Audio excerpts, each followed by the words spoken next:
still remember the rhythm of it. Prayer meetings before night service. Women fanning with bulletins. Men sweating through pressed suits. Air thick with anointing oil coffee. Fear dressed as freedom. Fluorescent lights humming like judgment.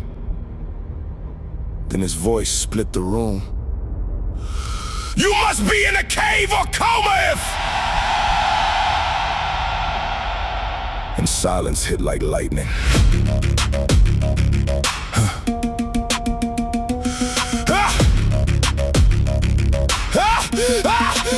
You must be in a cave or coma if... You think terror is truth, if your knees only bend under threat, if anxiety is called conviction and collapse is called the spirit. We were children swallowing apocalypse, learning guilt before identity, obedience before language, mistrusting our own minds before we even knew them. Every altar call felt like a hostage negotiation. Every sermon smelled like extinction, and somehow they called it love. You must be in a cave or coma if you still think exhaustion is holiness. I watch good people vanish inside religion like candles starved in sealed rooms. Heads bowed low, eyes closed tight, wallets open, hands raised high enough to hide the chain. Wake up! The walls are moving. Wake up, the shadows aren't evil. They taught fear and called it freedom, built kingdoms on terrified breasts. Turns out the fire was already inside us, burning people alive. You must be in a cave or coma if you can't hear the screaming under the choir while fathers collapse silently and mothers called their exhaustion faith. Free labor called servanthood, burnout called revival, broken bodies called ministry. We were trained not to question, thinking was pride, boundaries was sin, suffering was currency, and manipulation sounded like God. Teenagers panicked at the desire, mothers blamed for everything, fathers turned into ghosts at home because softness was weakness and certainty mattered more than truth. Exhaustion became proof of calling.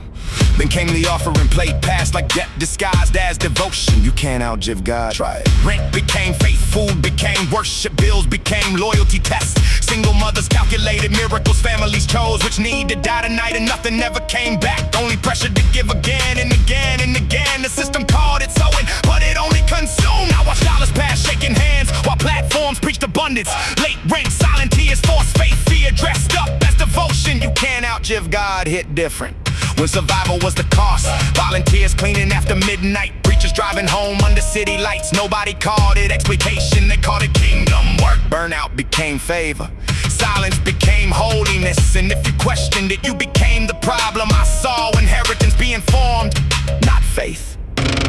Fear passed down. I don't hate the people, I hate what fed on them. Engineered urgency, manufactured shame, a constant threat of divine violence. Maybe they were swallowed by it too, but I refuse to pass it forward. You must be in a cave or coma if you think awakening is dangerous. You must be in a cave or coma if you think questions are sin. You must be in a cave or coma if you still need fear to feel God. You can't outgive God, try it. So they gave until nothing was left. Wake up, the ceiling is cracking. Wake up, the spell is collapsing. I was never made to live afraid. Wake up, the shadows aren't evil. Every chain breaks the moment it's named. The fire was never after death, it was already inside. And I won't crawl back into darkness just because fear knows my name. I walked out before sunrise and didn't return. At first it echoed in me, so I studied what I came from. Not just belief, but structure, history, psychology, design. And it stopped feeling like faith, it looked like pattern. I don't fight it anymore, I don't need to. I didn't lose belief. I outgrew what required it. What's left isn't absence, it's clarity.